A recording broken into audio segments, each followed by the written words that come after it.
오늘 우리에게 주신 하나님의 말씀은 시편 39편 1절에서 13절 말씀입니다. 내가 말하기를 나의 행위를 조심하여 내 혀로 범죄하지 아니하리니 악인이 내 앞에 있을 때에 내가 내 입에 재갈을 먹이리라 하였도다. 내가 잠잠하여 선한 말도 하지 아니하니 나의 근심이 더 심하도다.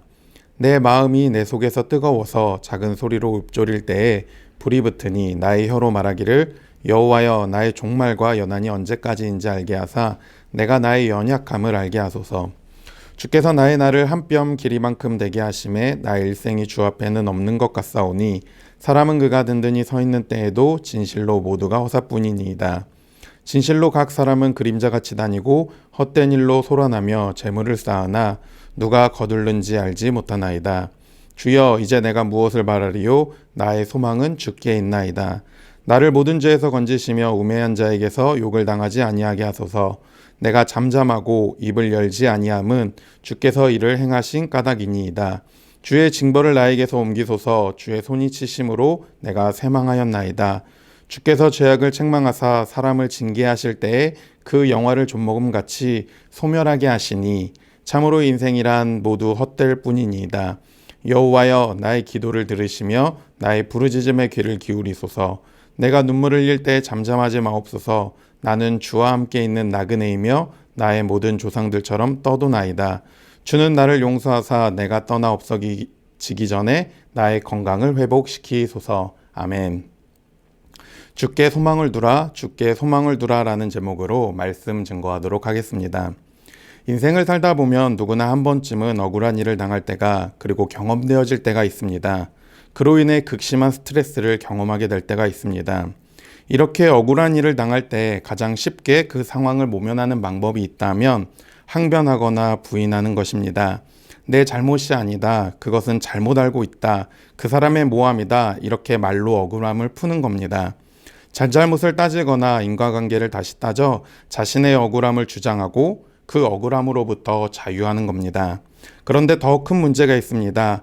말로 억울함이 풀어지면 괜찮은데 아무리 설명하고 설명을 해도 해결하려고 해도 그 억울함이 풀어지지 않을 때가 있습니다. 아무리 말을 해도 그 억울함이 풀어지지 않고 상황은 악화할로를 걸을 때가 있습니다. 그로 인해 극심한 고통을 겪게 됩니다. 오늘 우리가 읽은 시편 39편을 살펴보면 억울함 가운데 어려운 상황 가운데 놓여진 다윗의 모습을 볼 수 있습니다. 물론 다윗이 어떤 어려운 상황으로 억울함 가운데 이 시를 썼는지 그리고 이 시가 쓰여진 상황에 어떠한 시기인지는 정확하게 알 수는 없지만 그렇지만 다윗이 근심이 극심한 어려운 상황 가운데 놓여졌다는 것과 그의 건강상의 문제가 있다는 것을 이 시를 통해서는 분명하게 알 수 있습니다. 그래서 이 시는 젊은 날에 다윗이 쓴 시라기보다는 노년에 다윗이 쓴 시로 볼 수 있습니다. 그런데 억울한 상황으로 근심이 심한 다윗은 이 상황을 어떻게 이겨내고 있습니까? 그가 상황을 이겨내는 방법은 무엇입니까? 첫 번째입니다. 말로 범죄하지 말라는 겁니다. 본문 1절 말씀입니다. 내가 말하기를 나의 행위를 조심하여 내 혀로 범죄하지 아니하리니 악인이 내 앞에 있을 때에 내가 내 입에 재갈을 먹이리라 하였도다. 아멘. 다윗은 근심이 더욱 심하고 그로 인해 가슴속 깊은 데서 불이 끓어오르는 가운데 그가 한 첫 번째 반응은 말로 범죄하지 않겠다라는 겁니다. 내 입에 재갈을 먹이겠다 굳게 결심하는 거죠. 다른 사람을 탓하기보다는 나의 행위를 돌아보고 조심하는 겁니다. 심지어는 2절 말씀에 이렇게 고백합니다. 내가 잠잠하여 선한 말도 하지 않겠다라고 고백하고 있습니다. 다윗은 억울한 상황 가운데 그 상황에서 아무런 말도 하지 않겠다라고 결심하고 그것을 고백합니다. 침묵하겠다 말씀합니다. 참으로 어려운 결정이고 참으로 어려운 선택입니다. 이런 상황 속에서 대부분의 사람들의 반응은 말을 참아내기보다는 침묵하기보다는 말을 쏟아내고 불평과 불만을 터뜨립니다. 그게 매우 일반적인 반응입니다. 그런데 오늘 말씀의 다윗은 그렇게 하지 않습니다. 이 모든 상황이 자신의 죄로 인해 이루어진 일이고 그것이 하나님의 행하신 일임을 깨달아 알기에 자신의 행위를 돌아보고 더 이상 말로 범죄하지 않겠다라고 굳은 결심을 합니다. 그리고 침묵합니다. 신약성경 야고보서 1장 26절은 말씀합니다. 누구든지 스스로 경건하다 생각하며 자기 혀를 재갈 물리지 아니하고 자기 마음을 속이면 이 사람의 경건은 헛것이라. 이 말씀을 보면 혀를 제갈 물리지 아니하고 마음을 속인다면 그 사람의 경건은 헛것이라 라고 말씀하고 있습니다. 아무것도 아니라 라고 말씀합니다. 물론 제가 하고 싶은 말은 모든 일에 참고 인내하라는 것만은 아닙니다. 어떠한 억울한 상황과 환경에도 말을 하지 말아야 한다는 것도 아닙니다. 다만 그 억울한 상황과 환경에도 나 자신을 돌아보고 말을 참아야 할 때가 있다면 침묵하라는 것을 저는 말하고 싶습니다. 그것이 오늘을 살아가는 우리의 경건이다라는 말을 저는 하고 싶습니다. 오늘 우리가 살아가는 이 시대를 돌아보면 말이 난무하는 시대를 우리는 살아갑니다. 말이 넘쳐나는 혼수의 시대를 살아가고 있습니다. 참아내기보다는 말을 쏟아내는 것이 매우 마땅한 시대입니다. 장기화된 코로나로 인해 사람들의 입에는 선한 말이 나오기보다는 악한 말이 나오고 불평과 불만이 쏟아져 나오고 있습니다. 세상 사람들뿐만 아니라 믿는 사람들도 마찬가지죠.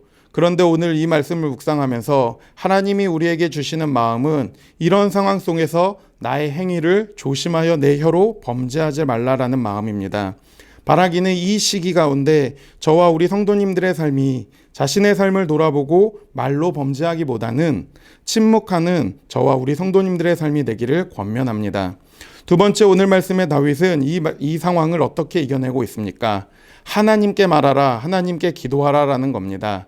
12절 말씀입니다. 여호와여 나의 기도를 들으시며 나의 부르짖음에 귀를 기울이소서.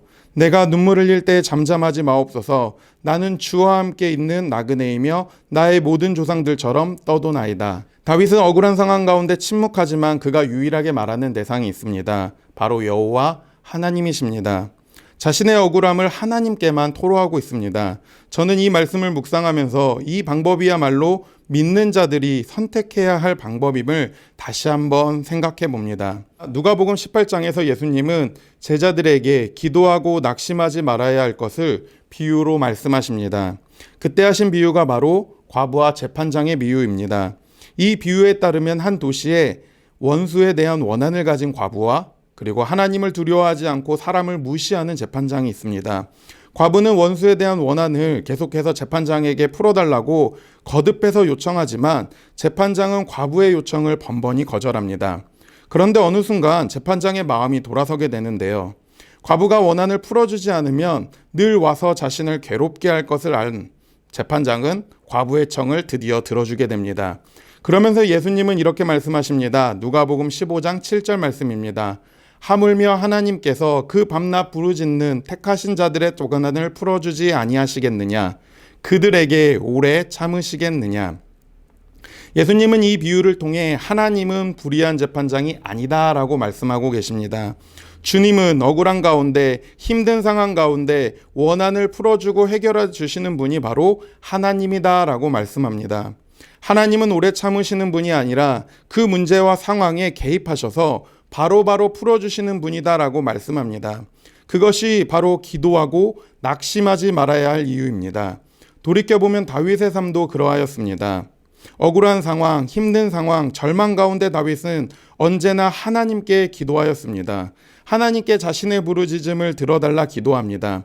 그가 이렇게 기도할 수 있었던 이유는 무엇이겠습니까? 그 까닭은 무엇입니까? 하나님이 자신의 기도를 들어주시는 분이심을 다윗은 분명하게 알았기 때문입니다.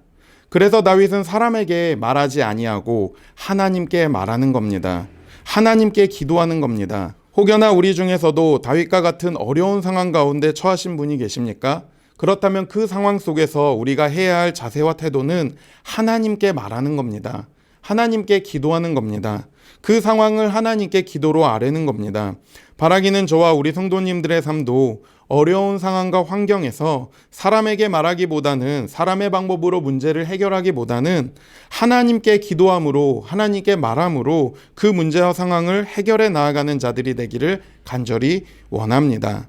오늘 말씀을 정리합니다. 오늘 말씀의 다윗은 억울한 상황 가운데서 그가 한 방법은 사람들에게는 말을 참아내고 하나님께는 말을 하는 겁니다. 그가 하고 싶은 말을 참고 인내하는 것도 또한 더 이상 아무런 변화가 없을 것 같음에도 하나님께 기도하는 것 모두 그가 소망을 사람이 아니라 하나님께 두기 때문임을 우리는 압니다. 이 상황을 이겨낼 방법이 사람에게 있는 것이 아니라 하나님께 있음을 알기 때문에 다윗은 말을 참아내고 하나님께 말을 하는 겁니다. 저는 이 다윗의 모습이 오늘을 살아가는 우리에게도 주는 지혜임을 믿습니다.